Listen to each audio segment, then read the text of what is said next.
tempo que a igreja moderna vai perder essas três características. Primeiro, qual que foi? A evangelização. Tá? Primeiro, a evangelização. Segundo, discipulado. E o terceiro, os cuidados, deixa eu ver, e no cuidado com os necessitados. Primeiramente, o primeiro passo da igreja é fazer o quê? Evangelizar. Ganhei alma. O que eu faço com essas pessoas? Eu dou discipulado, vou fazer deles discípulos. Vou ensinar a palavra, né? Mostrar para eles que agora são novas pessoas, convertidas em Cristo. Eles têm que mudar a sua cultura, seu estilo de vida, tem que mudar tudo. É uma nova pessoa. E o terceiro é o cuidado. Que cuidado? Visita, vê se essa pessoa ela está passando por uma situação de desemprego, ou seja lá o que for. Se a igreja ela tem conhecimento, é papel da igreja ajudar esses irmãos novos convertidos, que às vezes chegou na igreja precisando de um apoio psicológico, precisando de um apoio espiritual, de um apoio em alimentos, seja lá o que for. A igreja ela tem que dar essa assistência. Amém? Amém? A gente vai ver em Atos dos Apóstolos, capítulo 7, se eu não estiver enganado, se o pastor me corrija. Capítulo 7 ao 6, que os apóstolos viram que a igreja estava crescendo tanto em número e estava se esquecendo das viúvas. É o 6 ou 7, deixa eu confirmar os gerados. Tá. Aí o que acontece? Eles tiveram que separar, se eu não me engano, 7 homens, que foram os diáconos. É o 6, né? É o 6, né? 6. É o 6. Eles tiveram que separar 7 homens. E não foi a igreja que escolheu, foi os próprios irmãos. Olha, vocês vão orar e entre vocês vão escolher 7 homens para trabalhar na questão da assistência social. Eu estou pregando a palavra, estou ganhando almas. E as pessoas que vieram, que eu ganhei, que está dentro da igreja, os órfãos, as viúvas, vai ficar como? É só ganhar e jogar na igreja? Não, eles precisam de assistência, precisam serem assistidos. Amém? Vamos lá. Depois que foram revestidos de poder, os discípulos nunca mais foram mesmos. Eles receberam mais poder para cumprir o mandato de Jesus. Então a gente vai ver aqui que se para se fazer evangelismo é de qualquer jeito. Atos dos Apóstolos, capítulo 1, e o verso 8. Eu quero que alguém, primeiro que achar, leia para mim. Atos dos Apóstolos, capítulo 1, versículo 8. Então a gente vai ver que não é de qualquer jeito. Pode ler, mãe. 1:8. Isso. Mas recebereis a virtude do Espírito Santo, que há de vir sobre vós, e ser-me-eis testemunhas tanto em Jerusalém como em toda a Judeia e a Samaria e até aos confins da terra. Mas receberei a virtude ou o poder do Espírito Santo que vai vir do céu, e vocês vão ser revestidos de poder. Aí só depois vocês vão sair de Jerusalém para a Judeia, Samaria e aos confins da terra. Então eu coloquei até aqui. Depois eu vou falar sobre esse assunto. Agora, o evangelismo exige leitura da Bíblia. Para se fazer evangelismo, precisa-se de uma vida de oração. Precisa de uma vida de jejum e oração. Por exemplo, você vai sair por aí evangelizando, glória a Deus, aleluia, estou cumprindo o ID, se sentindo igual os discípulos quando voltaram, né? Todo felizes da vida porque expulsaram o demônio, porque fizeram isso, fizeram aquilo. Obviamente, a maior alegria do cristão é ter o nome escrito no livro da vida. Mas para se expulsar demônio, para se fazer evangelismo, vai pôr as mãos sobre os enfermos, vai pegar em serpente, vai fazer um monte de coisa, que é demônio, é de qualquer jeito. Para se fazer evangelismo, entrar na casa de um incrédulo, do ímpio, que vira e mexe ele está caindo possesso de demônio, Aí você vai lá visitar sem saber de nada, despreparado, pensando que todo mundo orou, ok, tudo bem, aceitou com alegria. Vai lá na igreja e faz uma visita. Tem pessoas que só fazem entrar e falar, a pessoa já cai manifestada. E aí? Como expulsar demônios? Como trabalhar com libertação? Entre todas essas questões, né? Então vamos lá.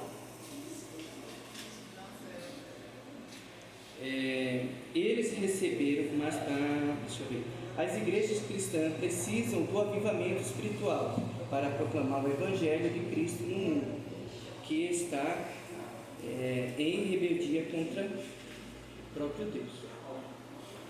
Primeiro tópico: o avivamento após a ressurreição de Cristo. O desânimo dos discípulos depois da sua ressurreição. Jesus se apresentou triunfante e glorioso perante seus discípulos, que estavam desanimados, incrédulos, como se estivessem órfãos, abandonados, ao ouvirem o testemunho de Maria Madalena, que estivera no túmulo de Jesus, e constatado que ele o havia ressuscitado, eles simplesmente não creram, estavam completamente desolados. Então é assim, Jesus, ele deu a ordem do idem, porém ele morreu. Jesus morreu. Como os discípulos se sentiram nesse momento?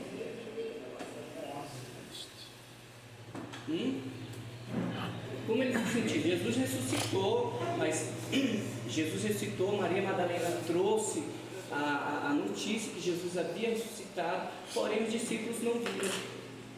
E a palavra de uma mulher naquela época não tinha valor de nada.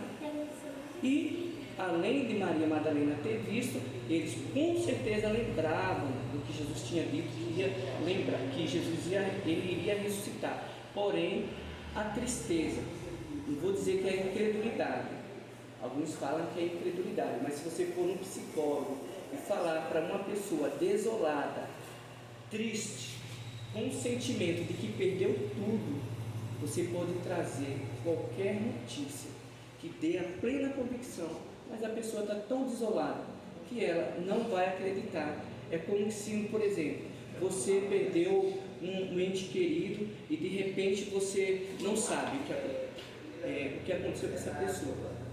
Aí alguém traz a notícia. Você está tão desolado, mas está tão abatido que a pessoa vai trazer uma notícia verídica, você não vai acreditar, porque você está destruído por dentro. Como os discípulos estavam nesse momento, sabendo que o próprio mestre estava morto. Aí vem uma pessoa e traz a notícia. Eles não creram. E outra, a gente vai ver aqui hoje que não foi só Judas não, viu? Judas não, é Tomé. Todos. Nenhum creu. Jesus veio para os 11 e mostrou para eles. Tem uma versão que fala que Judas não estava, né? Aí depois a gente vai ver essa parte aí. A aparição de Jesus aos discípulos, após haver ressuscitado entre o clima de incredulidade que dominou a mente dos discípulos, Jesus apareceu aos 11 que estavam reunidos, e com medo dos líderes judeus, Jesus lhe disse, então eles estavam com medo dos judeus, não foi nem dos romanos, tá? Às vezes a gente pensa, não, os romanos foram lá, prenderam Jesus, fizeram isso, fizeram aquilo. Não, foram os próprios judeus, soldados romanos, soldados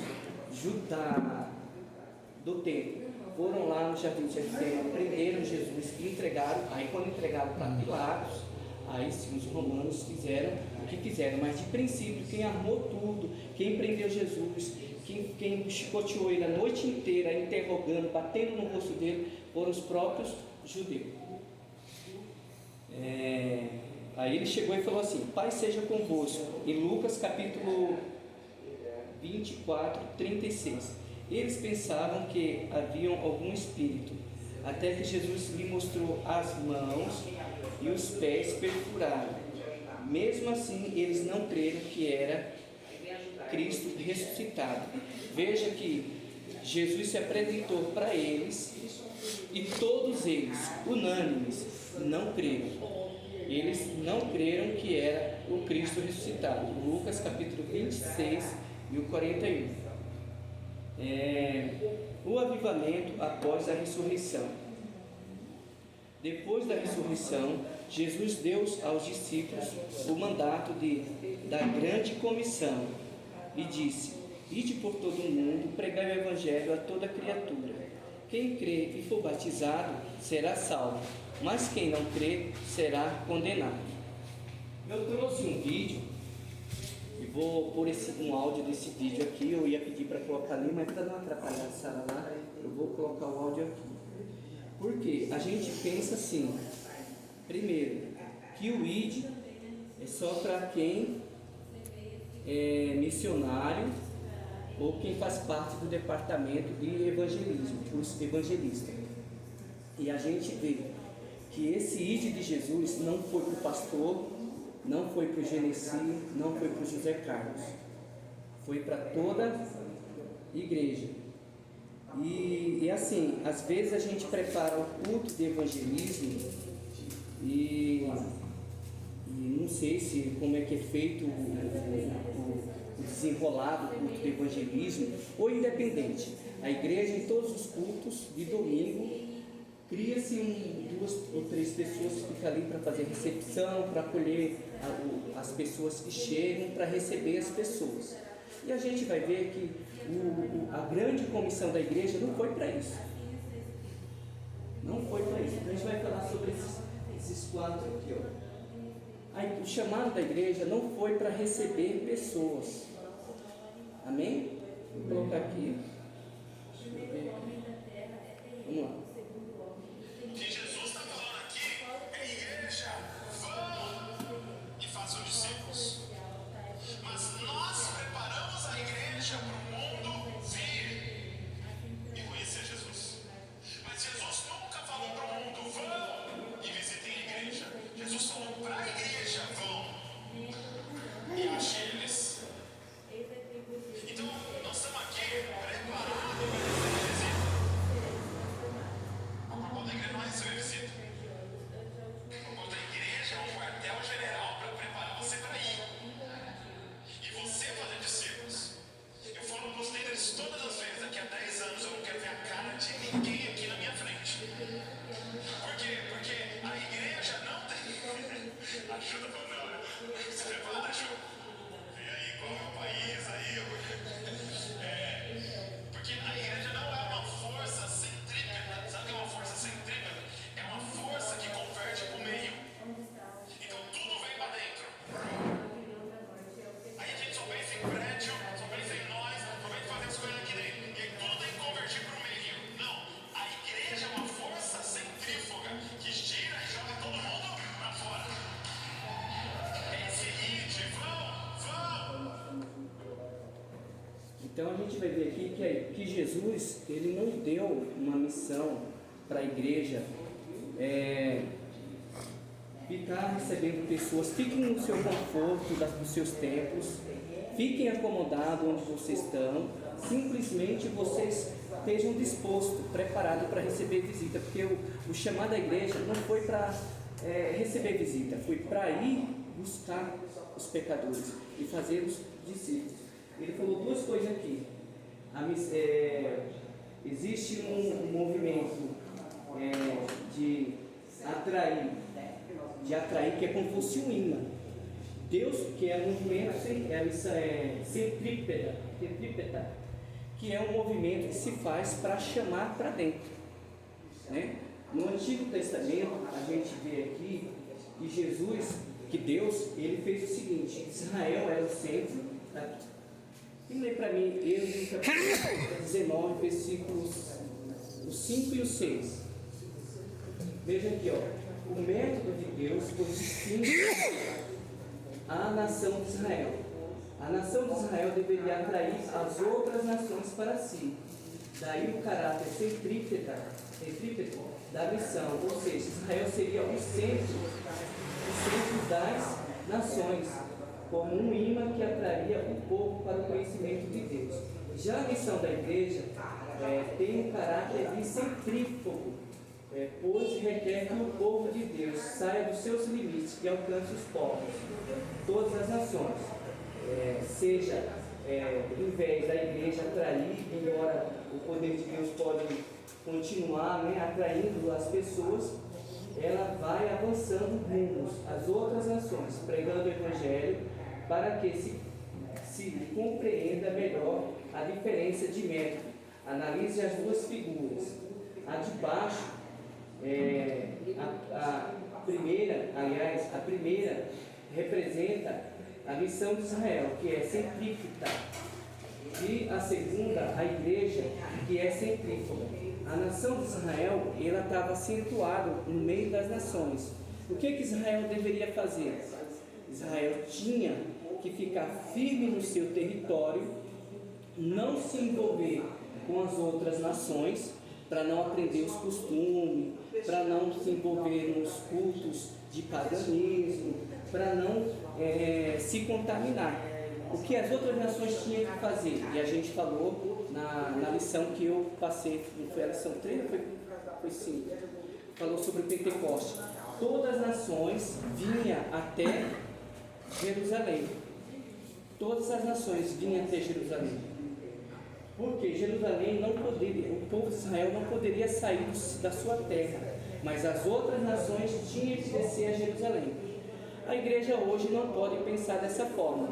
Eu estou aqui no meu território, no meu conforto, e estou aqui esperando que todas as nações, os bairros vizinhos, ruas vizinhas, que o povo desça e, se quiser, se curvem a Deus e a igreja, e que venha para cá, que a gente não vamos dar moleza para o povo aí fora e ter que ficar correndo atrás de ninguém, não.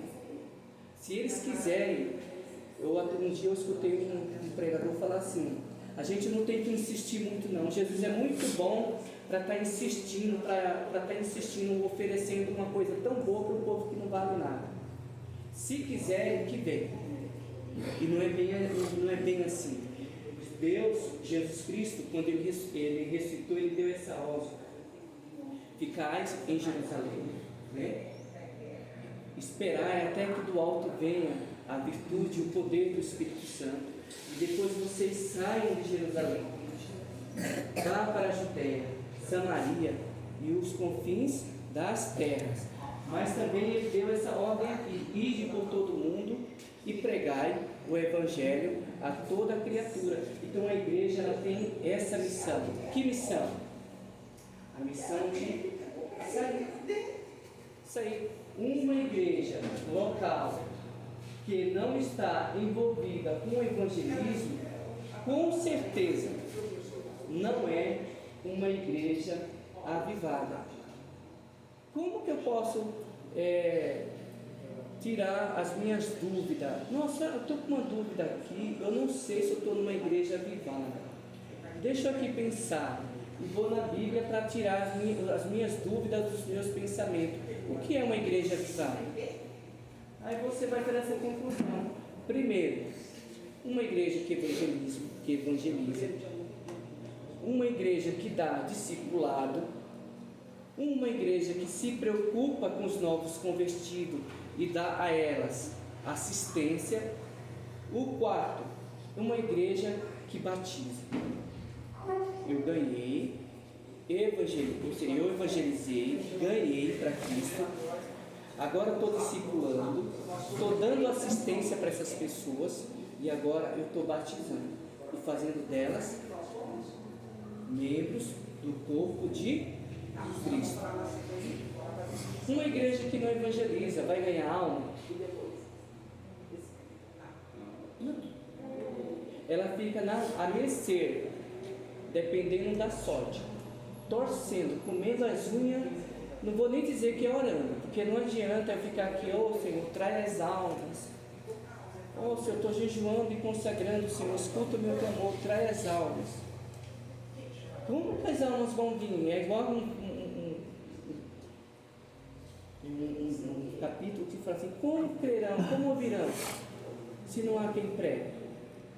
E como crerão, se eles não ouvirem? Então, como que eles vão se converter? Como que eles vão vir só na base da minha oração, torcendo, comer mais vinho aqui, meu Deus, traz alma, liberta e traz. E traz porque essa nação é tua. Eu estou orando pela nação, estou orando pelo meu bairro, estou orando, ok. Um pensamento positivo, palavras positivas, mas e a ação positiva? Fica onde? Né? Fica difícil. Se eu sou discípulos, o qual recebi a ordem do líder, eu estou entendendo tudo errado se eu estiver agindo dessa forma. Só na base do orar e jejuar que Deus vai trazer as almas. Funciona. Mas o primeiro passo para isso é: vai lá. A Judéia está aqui. Talvez seja o nome dessa rua, não sei. Samaria talvez seja a rua de cima. E os confins da terra fica onde? Aonde você pisar os teus pés. Talvez seja no seu trabalho, talvez seja na sua escola, talvez é no ônibus, conversando com alguém, né? Aí eu trouxe aqui alguns métodos para se fazer evangelismo. Existem inúmeros meios de se fazer evangelismo. Eu não estou aqui citando e atacando o pastor, e nem o Zé Carlos, e nem o Genesi, porque, como eu falei no princípio, essa é uma missão de todos nós. Não é de um nem de dois, é todos. Eu tiro por mim. Tudo que eu estou falando aqui serve para mim, principalmente. Primeiro método é em massa. Como que eu posso fazer evangelismo em massa? Culto nas ruas. Outro método, distribuir literatura. Não vamos fazer culto não, vamos fazer evangelismo? Vamos. Se junta 2 ou 3, vamos fazer evangelismo, distribuindo literatura nas casas, as pessoas não estão, deixa lá dentro e tal. Vamos lá. Uso de televisão, rádio e redes sociais. Puxa, a igreja ela não tem recursos para pagar televisão. E agora? As igrejas que estão aí esbanjando dinheiro, tem televisão, 2, 3 canais. Mas e a gente que está aqui nessa congregação que não tem nem recurso para bater a missão? Como que vai pagar uma rede televisão?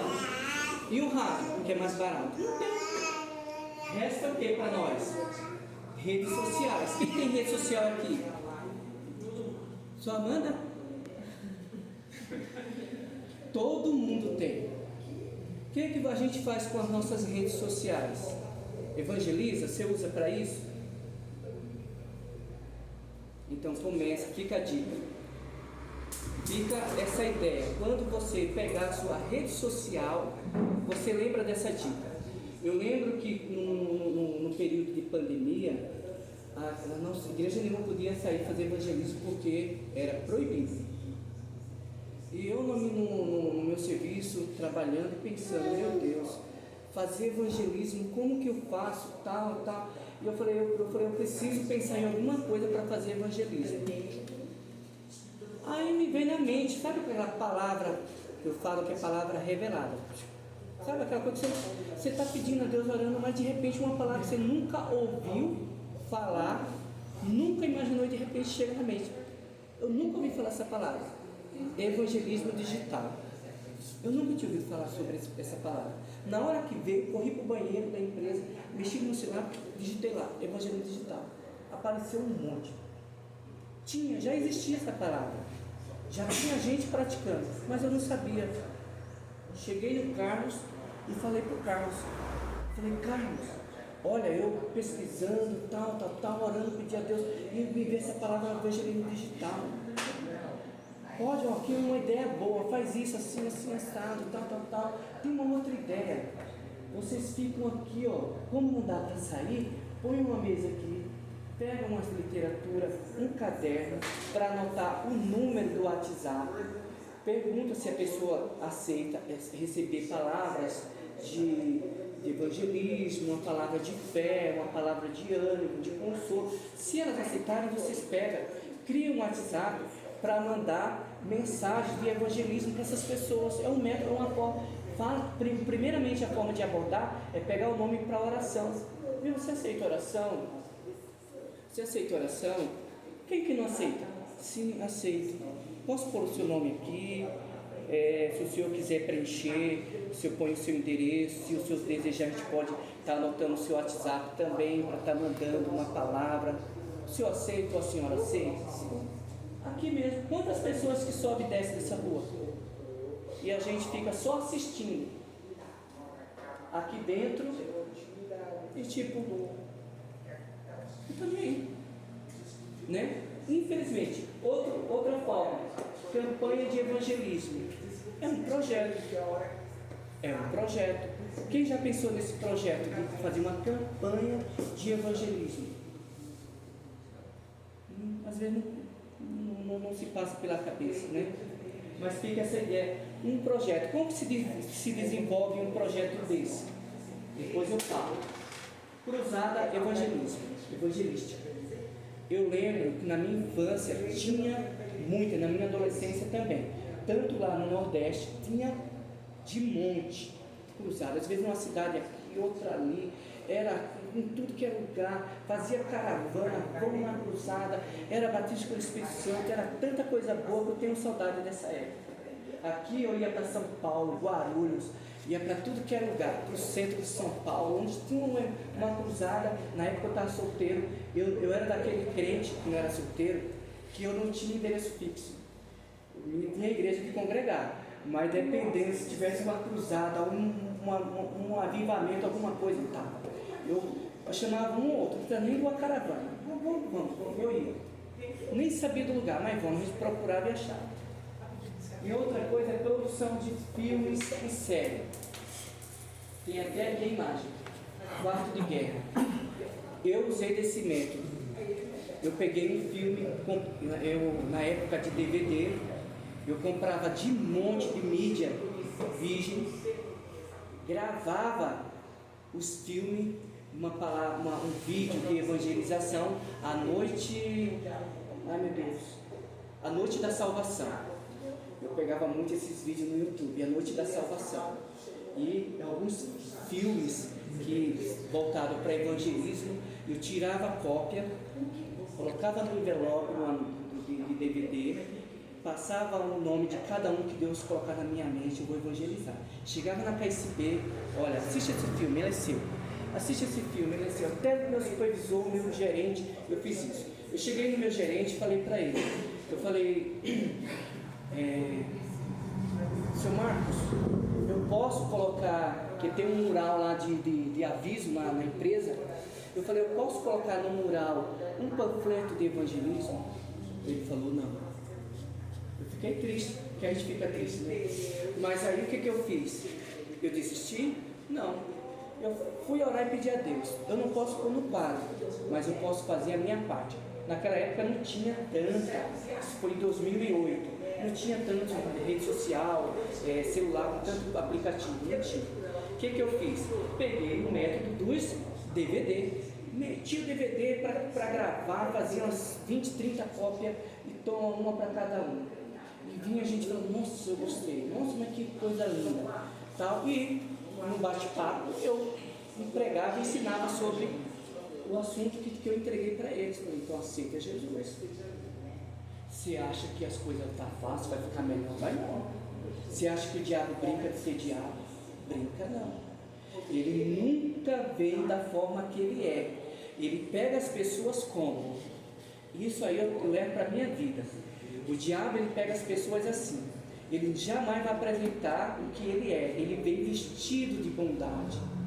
O diabo vem vestido com coisas boas, transfigurados em anjo de luz. Às vezes numa melhor amizade, num melhor colega, uma melhor oportunidade e tal, uma melhor porta. E ele vem trazendo coisas para enganar. E às vezes a pessoa pensa, nossa, fulano é tão bom, nossa, eu estou vivendo um momento tão bom e tal. E quando pensa que não, é só, como que eu faço? Um trampolim que o diabo está usando para jogar você bem longe da presença de Deus, para destruir bem longe. Às vezes, a aparência de uma coisa boa pode ser ruim. A Bíblia fala que tem caminho que parece bom, mas o final é morte. Eu usava de alguns versículos de experiência. Às vezes, mas eu não conheço a Bíblia. Vai conhecer a Bíblia, porque para fazer evangelismo tem que ler Bíblia. Mas eu não gosto. Então não entra. Eu dou um conselho para você que não gosta de ler Bíblia e nem gosta de orar. Não caia nessa de fazer evangelismo. Você vai passar vergonha. Vai passar vergonha. É mais fácil você bater a porta do testemunho de Jeová e dizer que já tem religião do que até conversar com ela, senão você vai passar vergonha. Ou com um colega que é testemunho de Jeová, seja lá com quem for, na empresa. Fica quieto, deixa ele no canto dele. Para não passar vergonha, não fazer feio e nem envergonhar a igreja, deixa quieto, não se mete a fazer evangelismo. Porque para fazer evangelismo você tem que conhecer a palavra e tem que orar. Porque senão, imagina eu abordar o Paulo. O Paulo é testemunho de Jeová. O Paulo vem com cada pergunta que eu... E aí, como eu não consigo ter resposta bíblica, eu parto por quê? Para grosseria. Aí, o que eu faço? Crio uma divisão. Paulo é um preconceito. Paulo é testemunho de Jeová. Eu não quero papo com esse tipo de gente, porque essas pessoas, elas são assim, são assim. Eu começo a olhar o defeito dele, eu começo a apontar ele, o problema da religião dele, e que isso, que aquilo, já cria uma barreira, porque não serve para esse tipo de amizade. Não é verdade? Porque eu não conheço, mas se eu conheço, eu chego, converso, entendo a visão dele, respeito, mas eu peço para ele que ele também me respeite, entenda a minha religião e tal, e a gente vai criar uma boa amizade. Eu tenho um monte de amigos na KSB que são testemunhos de Jeová. O meu encarregado era um deles. Amém? Vamos lá, não a gente vai ficar só nesse assunto aí. Vamos lá.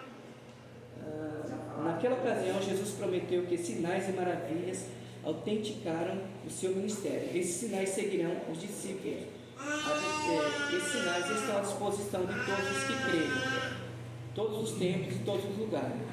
E outra coisa, pregar o Evangelho tem que ter os sinais.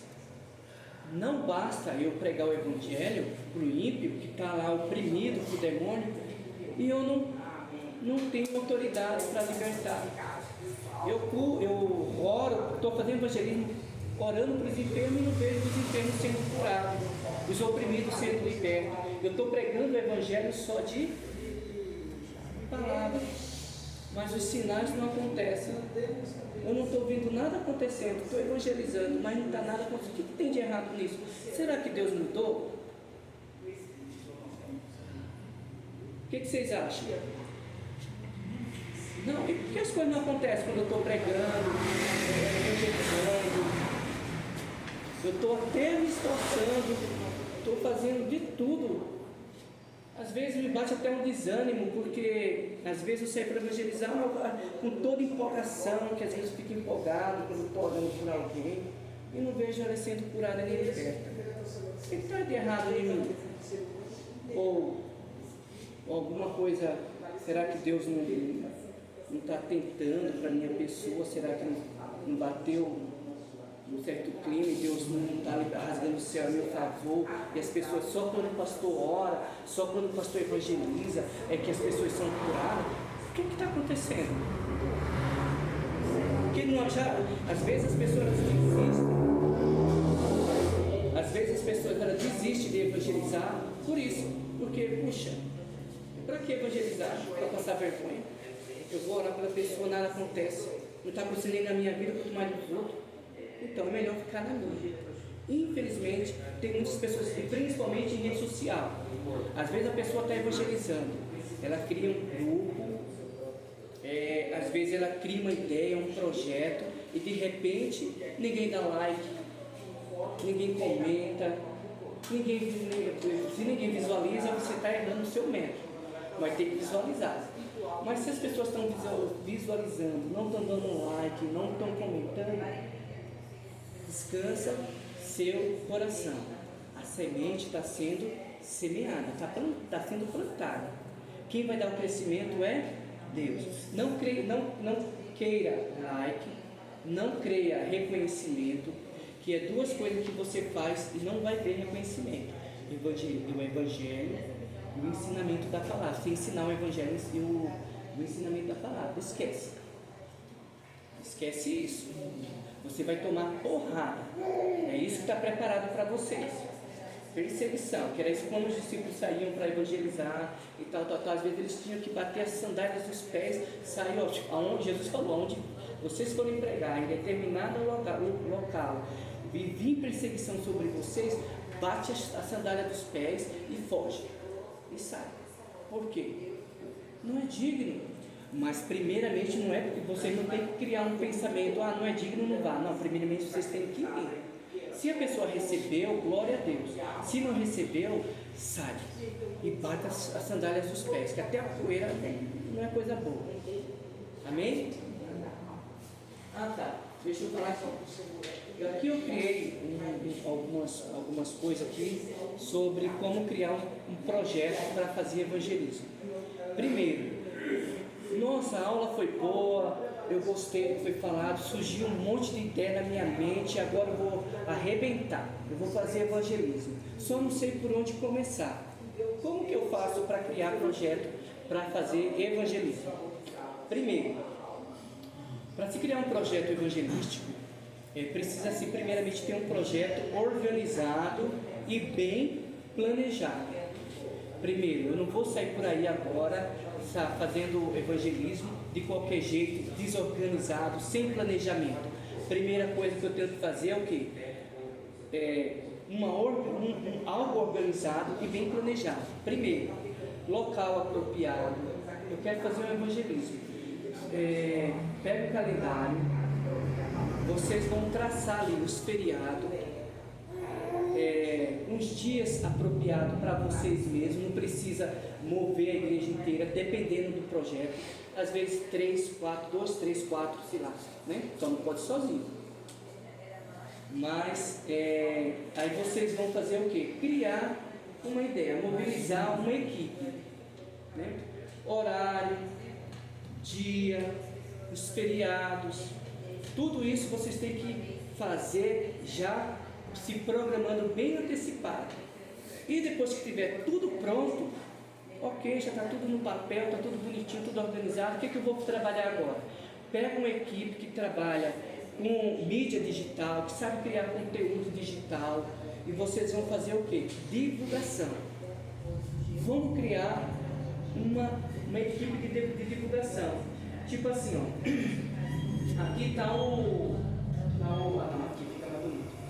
Aqui está a igreja, os líderes responsáveis pelo evangelismo. Aqui está o nome de A, de B, de C, você vai criando. Esse aqui vai ficar responsável pela mídia digital, para criar conteúdo digital. Esse daqui vai ficar na intercessão, mas não vai ficar só na intercessão não, vai sair para evangelizar também no dia, porque a pessoa é boa de comunicação, sabe abordar.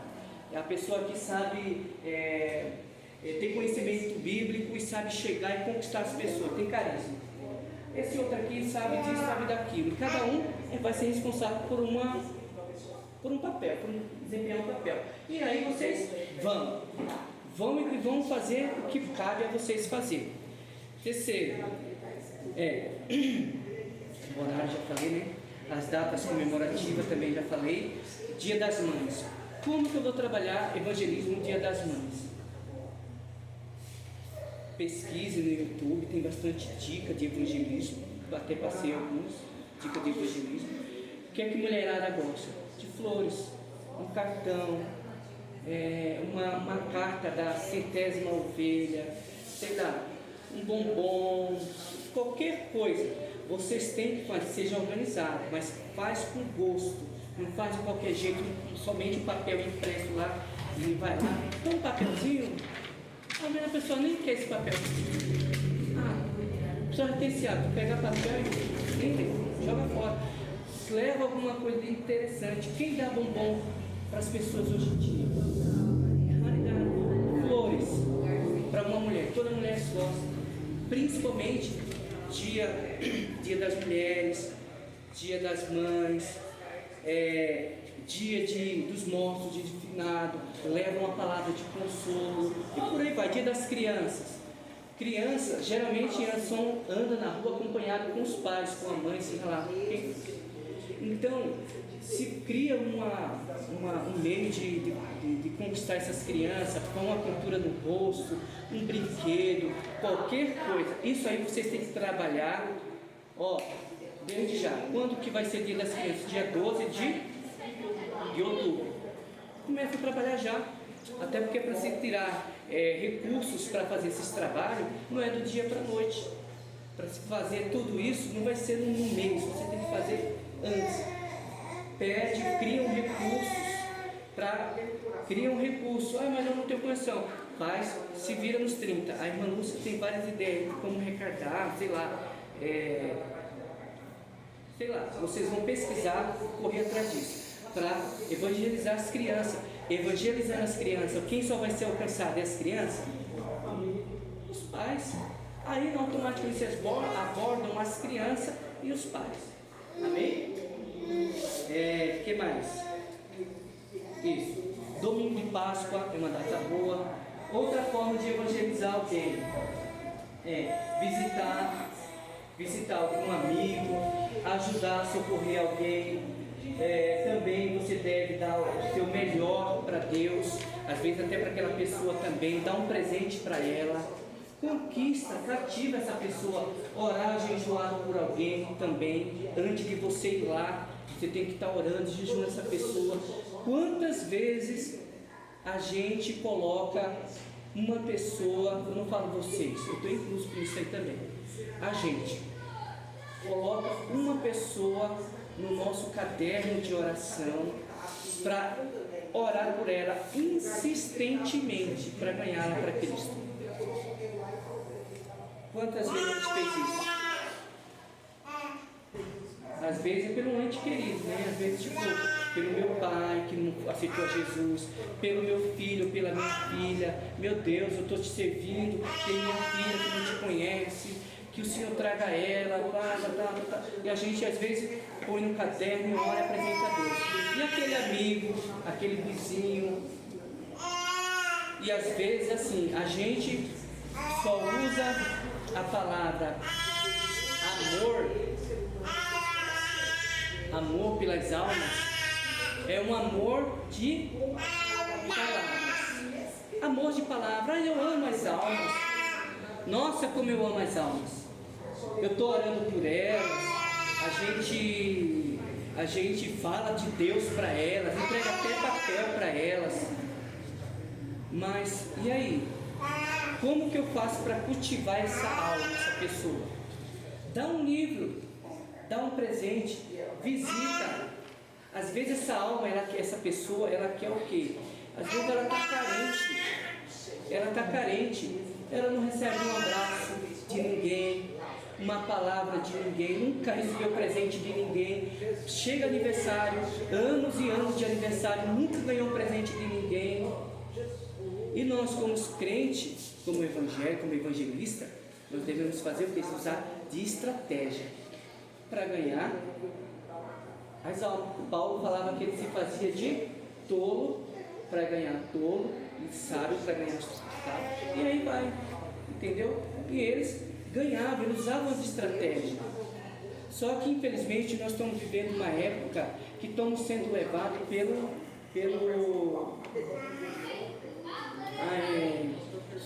nós estamos sendo levados pela vida. Hoje está assim, amanhã vai ser a mesma coisa, domingo próximo vai ser a mesma coisa, na rotina, ninguém mais elabora um plano, um projeto, ninguém pensa, ninguém corre atrás de mudança, de coisa nova, porque o que é mudança, para se fazer mudança exige esforço, sacrifício. Mudança de hábito é tirar você do conforto. E para sair do conforto, é legal? Não é legal. Sair do conforto exige sacrifício. Até para sair de casa, para vir na escola dominical, é um sacrifício. Né? Então assim, eu sei que não é fácil. Falar é bonito, mas para pôr em prática o que se fala não é fácil. Mas aí eu sempre falo essa palavra: o que é fácil, qualquer um faz. Eu sempre uso essa palavra. E o que é difícil? Eu faço, você faz. Quem é forte faz. Um líder, ele tem que fazer o que é fácil. Ou seja, o que é difícil. O líder tem que fazer o que é difícil. O que é fácil, qualquer um faz, né? Vamos lá. Isso aqui, vamos para missão. Missão. Eu acho que é o terceiro tópico. Missão. Aqui. O avivamento na missão da igreja. O avivamento na missão local. O avivamento espiritual. Então a gente vai ver aqui que existem 3 tipos de missão. O primeiro tópico é o avivamento, é a missão local. O segundo vai falar das missões regionais. O terceiro vai falar de missões transculturais, que é regional, que são transcultural, isso mesmo. Então o primeiro, missão local, que a gente dá o nome de evangelismo. O terceiro, que é regional, que é, por exemplo, um missionário sai daqui para a região do Pernambuco, Bahia, vai para outros estados do Brasil, ele sai do seu estado, da sua cidade, para fazer missão no Brasil inteiro, no país inteiro. Aí o transcultural, qual que é? É fazer missão fora do seu país de origem, da sua língua nativa, dos seus costumes. Ele vai fazer missão em outros países, que é uma situação mais complicada, que eu vou colocar aqui, ó. Missões transculturais são feitas assim. A pessoa está lá no fundo do poço, querendo tirar a própria vida, desiludida com ela mesma, frustrou-se talvez no casamento, frustrou-se talvez no projeto, a empresa faliu, nada está dando certo para ela, na área sentimental, espiritual, financeira, seja lá no que for. Ela está lá embaixo, ela não vê mais saída para ela. Se não tem ninguém para ser enviada para socorrer essa pessoa que está jogada lá no fundo do poço, o que vai acontecer com ela? Ela vai morrer. Ela vai tirar a própria vida, ou vai se jogar no mundo das drogas, dos vícios, seja lá do que for, prostituição. Ela vai ir em outra. Ela vai perder o crédito pela igreja, porque talvez uma pessoa dessa, mesmo nessa situação, ela não tem força de vir para a igreja, mas ela está clamando: ô Senhor, tem misericórdia de mim, tem misericórdia da minha vida, tal. Ela está ali clamando, às vezes está atolada nas drogas, na bebida, numa situação que não está nada legal para ela, mas ela já ouviu falar de Deus, mas ela está no poço. Ela já ouviu falar do Evangelho, ela já ouviu, alguém já pregou para ela, mas ela não recebeu aquela oportunidade, mas ela caiu. Ela estava aqui em cima, da mesma igualdade que nós todos. Um dia talvez ela foi da igreja, mas um dia o inimigo cegou, ela se distraiu com essa vida e caiu no poço. E agora?